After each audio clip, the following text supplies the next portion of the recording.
Grandma, please help. The late-night phone call from my granddaughter conveyed the pitiful situation my daughter was in. Hurrying to my daughter's house, Amy found her emaciated daughter sleeping in the messy room. Mom won't wake up. Tearful eyes of my granddaughter.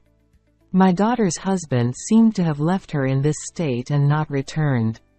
I will never forgive him who puts my precious daughter and granddaughter in such a situation. Trembling with anger, I took my daughter and granddaughter out of the house. My name is Sarah, and I'm 65 years old. Ever since my husband passed away from illness, I've been living alone.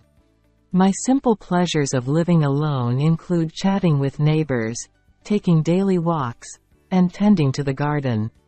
I lead a very ordinary and quiet life. However, when it comes to my daughter and granddaughter, I suddenly feel invigorated. For me now, the happiest moments are when my daughter Nancy brings my granddaughter Amy to visit. However, since my daughter's family lives far away, we only get to see each other about once every 2 months. While I wish we could meet more often, it's just the way things are. That's why I spend time preparing for that special day. From cleaning the house to managing my health to experimenting with new recipes, everything is done in anticipation of the day I get to see my daughter and granddaughter. I've decided it's okay to indulge on that day, and I secretly call it my reward day. The loneliness of everyday life becomes bearable when I think about the reward day that awaits me. I don't just want you to visit during vacations and New Year's, but I want you to come and see me every few months without fail. I told my daughter when she got married. This request isn't just to fill my own loneliness. My daughter, who resembles her late father and has a fragile constitution, has always been prone to health issues since childhood. That's why I want to see her regularly and check on her well-being with my own eyes. Of course, we stay in touch regularly through phone calls. Recently, I prompted her to contact me through email, and she called me when she had some free time. Thank you for the call. It's getting colder, but you haven't caught a cold, have you? How's your health? My daughter remains a child to me. She's just like when she used to frequently have fevers as a child, so I always worry during seasonal transitions. My daughter responds to me, laughing and saying I worry too much. Don't worry too much, Mom. If anything happens, Michael is here. Amy is also doing very well. How about you, Mom? In response to my daughter's question, I proudly replied, I'm doing well too. My son-in-law, Michael, works as a salesperson for a trading company. He's a tall, slender, and very kind-hearted young man. He and my daughter met through mutual friends in the neighborhood and got married after dating for a while. Now that my husband is no longer here, he's the only male presence in our home. Like my daughter, I also rely on my son-in-law a lot. One day, during a typical weekday afternoon, I received an unexpected call from my daughter. It was unusual for her to call without my prompting. With curiosity, when I answered, only to be surprised that it was my granddaughter, Amy, on the line. She remembered the passcode to her mother's smartphone and unlocked it herself. First graders these days are amazing. I praised, but Amy's tone indicated something more serious. Grandma, Mom is really sick and in a lot of pain. Her voice was unusually very small. It seemed my daughter was asleep in bed, and Amy was speaking softly to avoid waking her. She's such a considerate child. It's okay, Amy. Grandma will take care of it right away. I reassured her gently before ending the call. Immediately, I called my son-in-law. He was probably at work, but it was an emergency. After several attempts, he finally answered. He seemed surprised when I mentioned Amy's call. Amy called you? I understand. I'll go check on Nancy right away. In the evening of that day, I received a call from my son-in-law, who updated me on my daughter's condition. Apparently, she had developed a slight fever and spent the day resting. He apologized for causing concern, mentioning that their granddaughter had made a bit of a fuss. She's asleep now, so we'll let her rest for the day. Sorry for worrying you. Michael said, expressing his intention to continue taking care of my daughter. It was reassuring to know that he was by my daughter's side, offering support. I thanked my son-in-law and ended the call. A few nights later, just as I was about to go to bed, I received a call from my daughter at a late hour. Answering the call, I found my granddaughter, Amy, on the other end once again.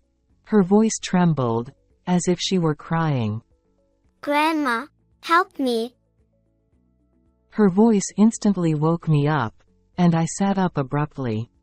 Amy explained that her mother was still asleep and wouldn't wake up. Feeling helpless, she reached out to me for assistance. When I inquired about my son-in-law's whereabouts, Amy informed me that he wasn't home. Dad can't come back. Grandma, please, help us. Hurry. This was serious. While calming my granddaughter down, I quickly got ready. Amy reassured me that her mother seemed to be breathing, even though she was still asleep. I rushed out of the house and hailed a taxi. There was no time to think about late-night fares or anything else. Arriving at my daughter's house, I was greeted by my pajama-clad granddaughter rushing towards me, clinging to me desperately. Mom. Mom. Holding my granddaughter close, I turned on the lights in the room and was shocked by the sight before me. The room was in complete disarray. Lunch containers, empty cans of alcohol, and other debris were scattered around, with barely any signs of cleaning. And my granddaughter, clinging to me, didn't look well kept either. Her hair and nails were overgrown, clearly lacking care. In the bedroom I entered with my granddaughter, my daughter lay emaciated, her appearance drastically altered. "Nancy, are you okay?" I rushed to my daughter's side and checked her pulse. It was shallow, but she was breathing, which brought some relief. However, her forehead felt burning hot. Something had to be done immediately. I quickly arranged for an ambulance and waited for its arrival. During that time, as I tended to his unwell wife, I couldn't help but wonder where my son-in-law had gone in the middle of the night. When I asked my granddaughter about him, she shook her head vigorously. Then, without saying a word, she handed me her mother's smartphone. On the screen, I saw a WhatsApp chat conversation. It contained messages from my granddaughter to her father, reporting her mother's condition and pleading for him. Please come home quickly. In response to her distress call, my son-in-law's reply was just one word: Drinking. After that, my granddaughter continued to send messages asking him to come home, but he ignored them. That's probably why she contacted me. Dad didn't come back. My granddaughter's tearful plea resonated in the room. Just witnessing her anguish was heart-wrenching. What a despicable man he must be. He seemed unwilling to respond to his daughter's SOS from her mother. It was absolutely outrageous. After receiving medical attention at the hospital, I decided to bring my daughter and granddaughter home with me. My granddaughter, feeling safe under my protection, began to slowly recount her father's behavior. His responses on WhatsApp and his actions, as told by my granddaughter, were completely different from the man I spoke to on the phone with my daughter on a regular basis. The next morning, There was an incoming call on my daughter's smartphone. It was from my son-in-law. Since my daughter wasn't feeling well yet, I answered the call. However, it seemed he didn't realize it was me on the line, as he started speaking one-sidedly. What the hell are you and Amy doing out at this hour? Where's my breakfast? Hurry up and come home to make it.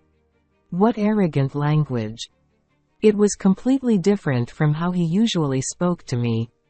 Oblivious to my astonishment, my son-in-law continued. Are you even listening? I am not Nancy. I replied in one word.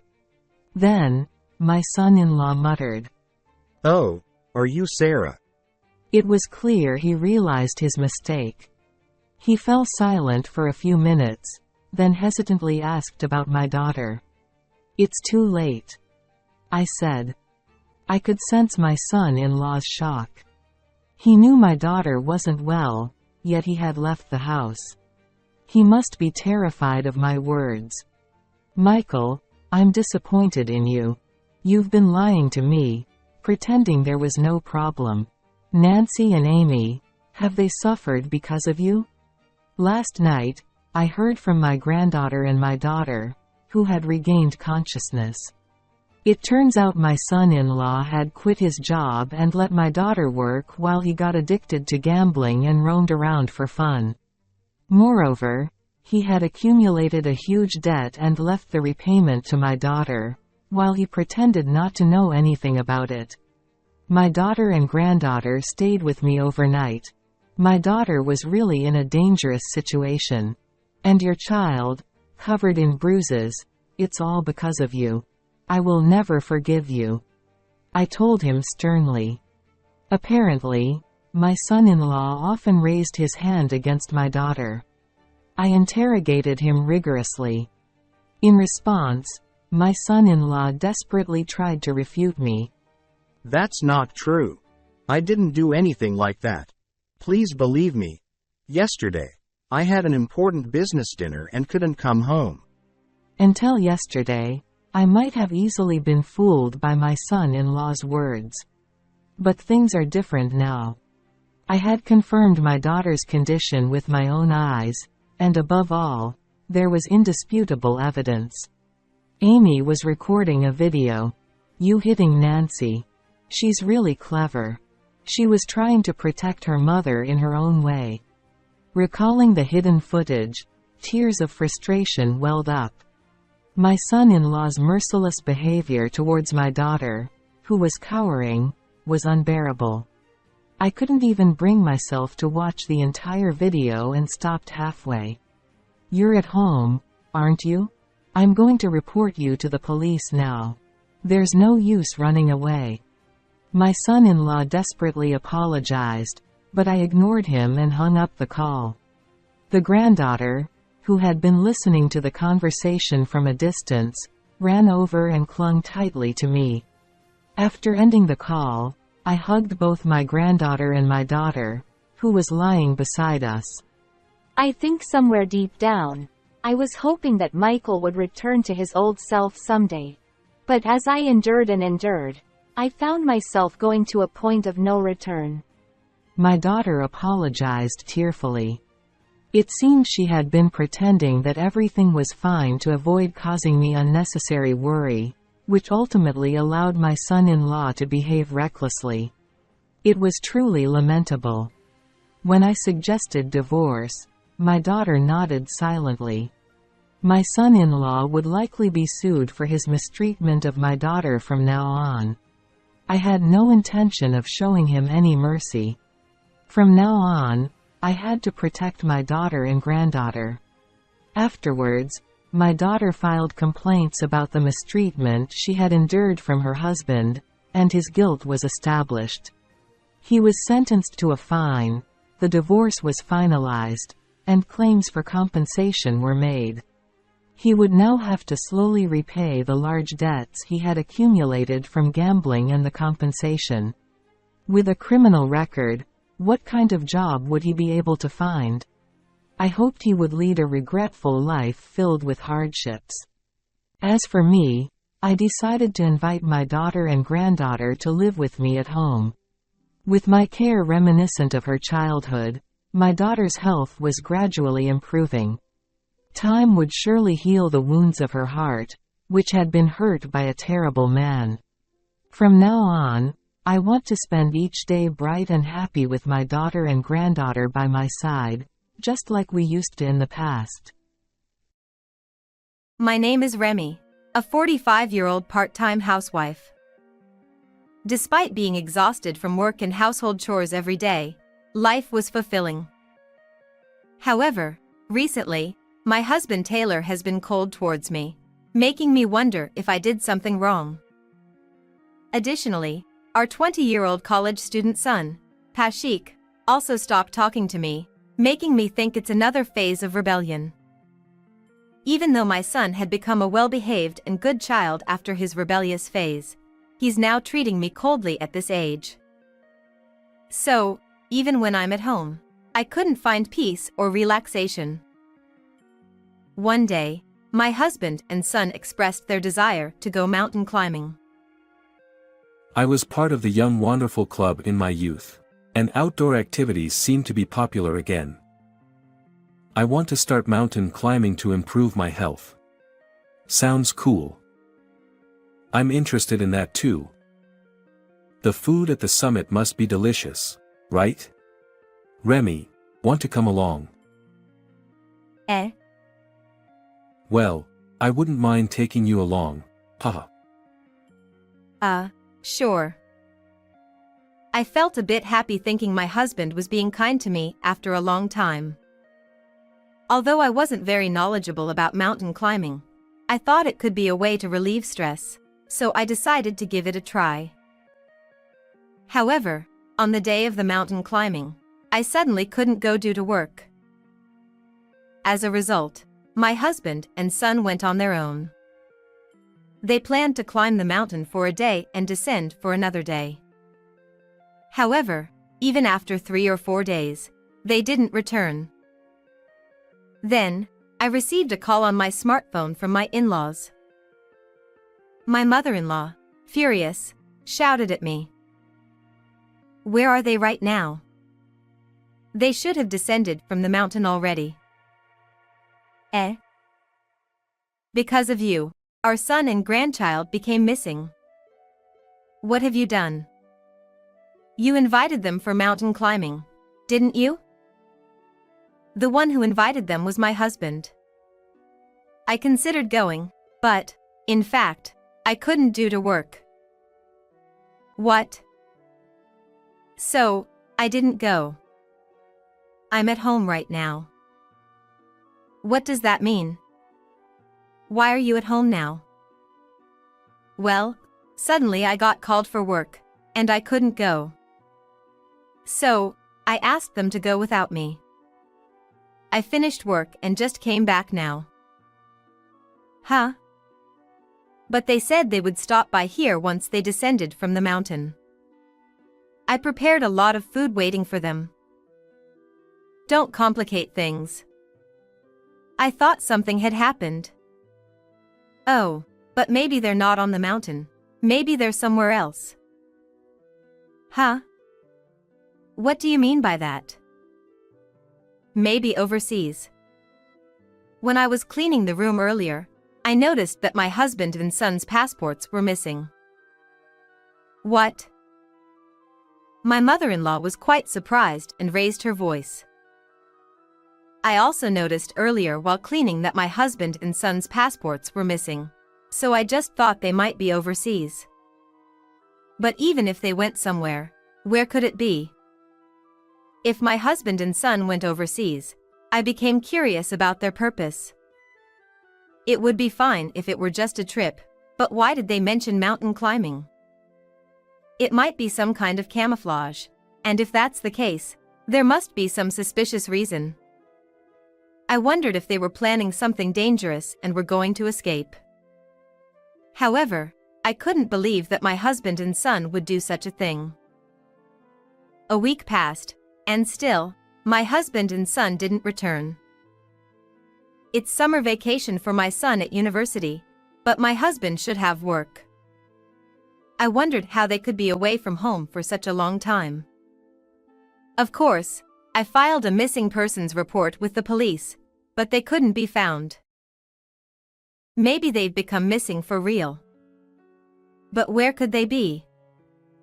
If I had gone with them, this wouldn't have happened, would it? What should I do? Despite being treated coldly, my concern for my dear husband and son didn't change, and I couldn't stop worrying. Even while working, I found my mind constantly occupied with thoughts of my husband and son, making it difficult to focus.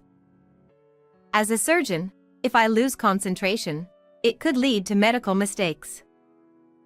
Every time before surgery, I had to gather my strength, holding back the urge to cry. On that day, I couldn't go because there was an emergency surgery. If that surgery hadn't come up, maybe this wouldn't have happened.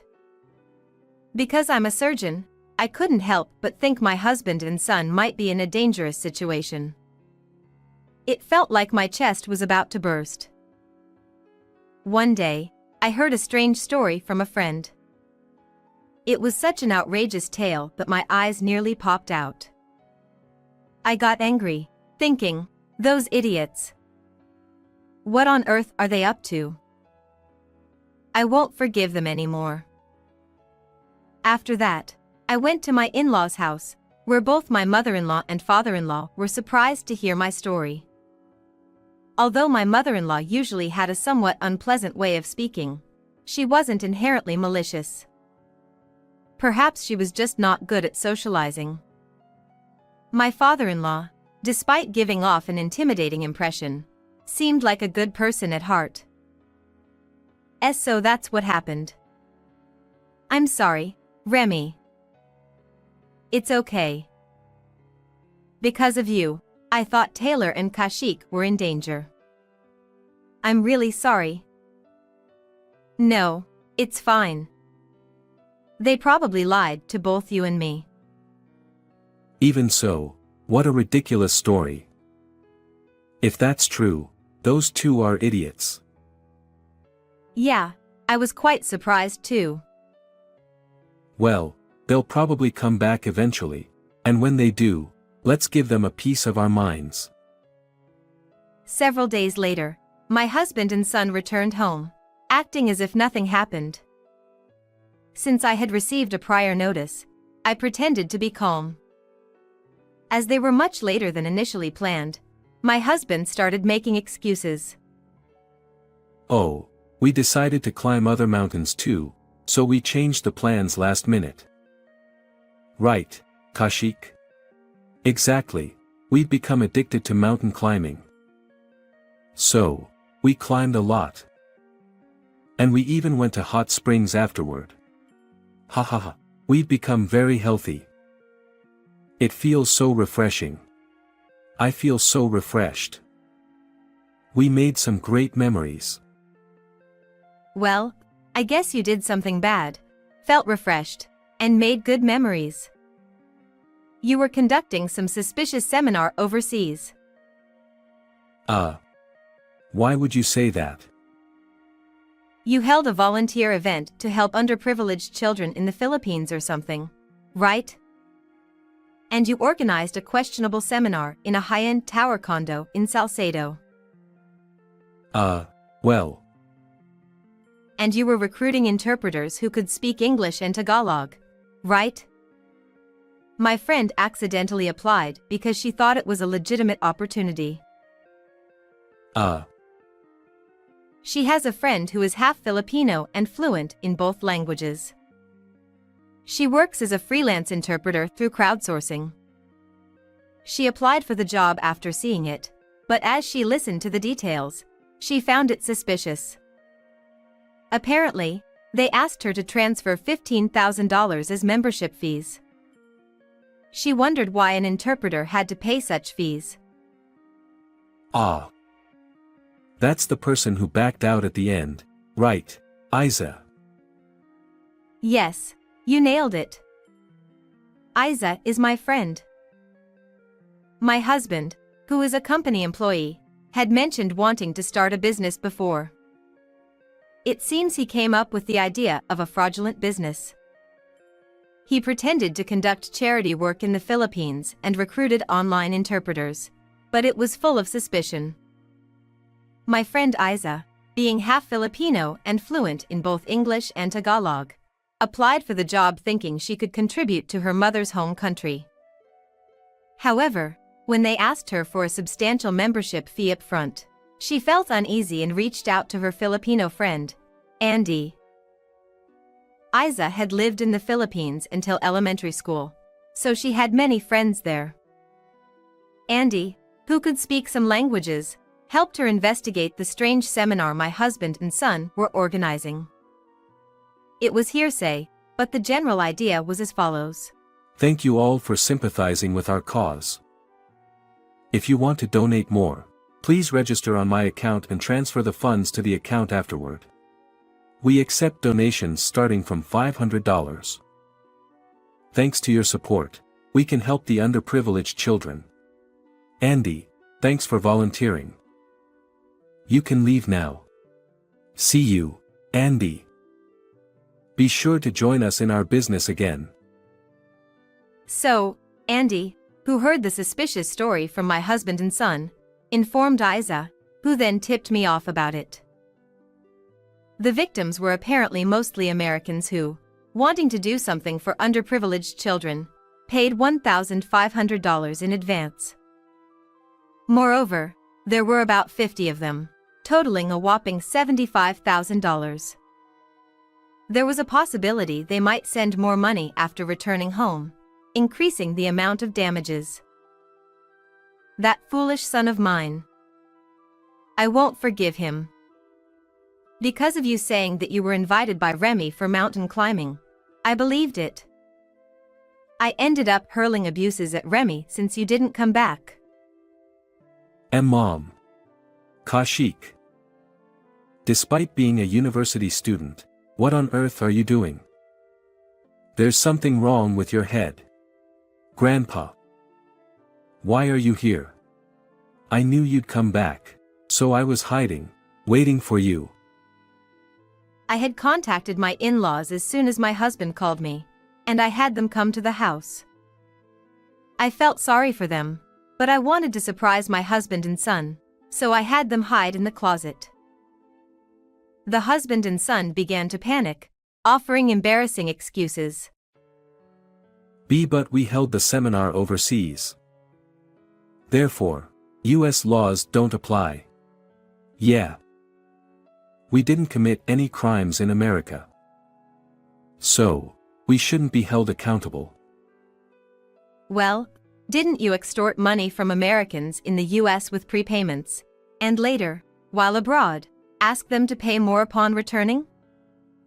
Wouldn't US laws apply in that case? Even if you committed a crime over there, you might be held responsible individually. Well, I'm not an expert, but either way, what you did was wrong. Why are you guys trying to justify it? But we had no choice. I ran out of money. What? No matter how much you earn as a doctor, I thought if you found out I spent all the money and went broke, you'd divorce me. Why did you end up going broke? We went to nightclubs together, and seriously, the money ran out. What? We got too into it, and it was really tough. It turned out that the foolish husband and son spent so much money at nightclubs that they ended up broke. Come to think of it, I had been feeling distant lately, and even when I tried to hold hands, I was rejected. They must have been fawning over young girls, giving them lots of gifts. The thought of a 45-year-old man engaging in such behavior with young and beautiful girls disgusted me. Moreover, it wasn't just a simple employee-customer relationship. They had developed romantic feelings and were doing various things outside the club. Astonishingly, both the husband and son had impregnated their favorite girls. It seemed that they had to earn money for hospitalization and child support, leading them to the idea of a fraudulent business. At this point, I couldn't help but think that their heads were in the clouds, and they must be exceptionally happy. I was disgusted with my husband and son, who confessed everything. You idiots. What the hell have you done? You're no longer my son. Don't be so mad. I didn't do anything wrong. Remy is to blame for neglecting us and always working. What? You always say you're working, leaving the house late at night, right? That's why I got fed up. But, didn't you marry me knowing I'm a surgeon? I'm working hard for the family and the patients. It's terrible.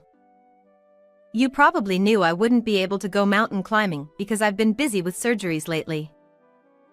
Did you foresee from the beginning that I wouldn't be able to go? Oh, yeah. I invited you just in case, trying to hide it from you. Well, it's not mountain climbing, though. You're always busy with work. Yeah, you don't care about us. Wait a minute. You're the one who repeated a year and dares to say such things. I'm the one paying your extra tuition. So what? I won't pay the tuition anymore. If you want to graduate from college, figure it out yourself. No, don't do that. Don't come to me only when you need money.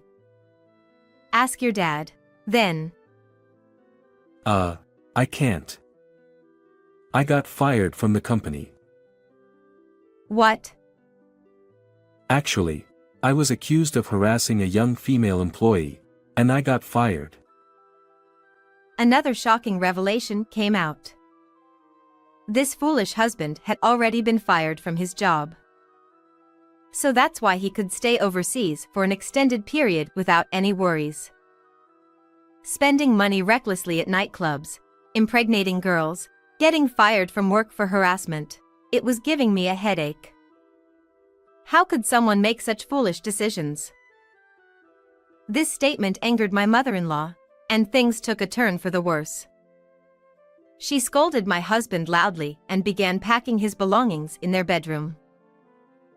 You're already dumped by Remy. Live around here or something? Idiot.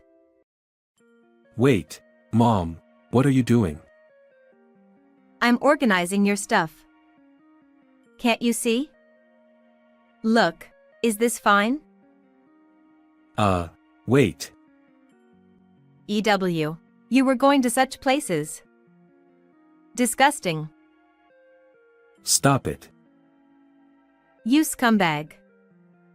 You won't be allowed in our home again. Disappear from our sight. That's right. Kneel down and apologize to Remy first. Then never show yourself in front of us again. W8. Kashik, apologize too. Come on, Granny. Stop whining and kneel down. Thus, my husband and son knelt down facing me. They were sobbing, and it felt as if I were bullying them, which I disliked. I loved my husband, and I had taken care of my son. However, it was true that I couldn't give them much attention due to my busy job. But that didn't justify their criminal actions. I might have some points to reflect on, but I couldn't forgive my husband and son for committing crimes and destroying our family. My husband and son left the house with their belongings. I'm sorry for that time. I was truly out of my mind. No problem. Sorry for jumping to conclusions. Be happy from now on. Sure. Well, we'll be going. And so, my in-laws left. I was left alone in the house, wondering what to do next. First, I had to get a divorce from my husband. I didn't think I could rebuild anything with such a husband. After the divorce, I decided to relinquish my role as a parent and let go of my son. If my efforts and love didn't get through to him, then he wasn't worth worrying about. He was already an adult, and at this point, anything I did wouldn't change anything. After the divorce, my ex-husband paid me alimony for his infidelity. Being broke, having impregnated girls, and having lost his job, he borrowed money and gave it to me. My son dropped out of college and became a part-timer. Since he had always hated studying and even repeated a year, I thought it was fine for him not to go. Then, my ex-husband and son were sued for fraud due to their deceptive actions, facing serious charges. I felt a bit sorry for them, considering the substantial amount of the damages, around $100,000. The victims were probably furious, and while it might be wrong to be deceived, the ones taking advantage of goodwill were worse. I was relieved that my friend Isa wasn't fooled. I decided to forget about my ex-husband and son, focusing on being a surgeon. This story may have been quite dramatic, but life goes on. How was this story for you? Don't forget to subscribe to the channel. Thank you. Well then, let's meet again in the next video.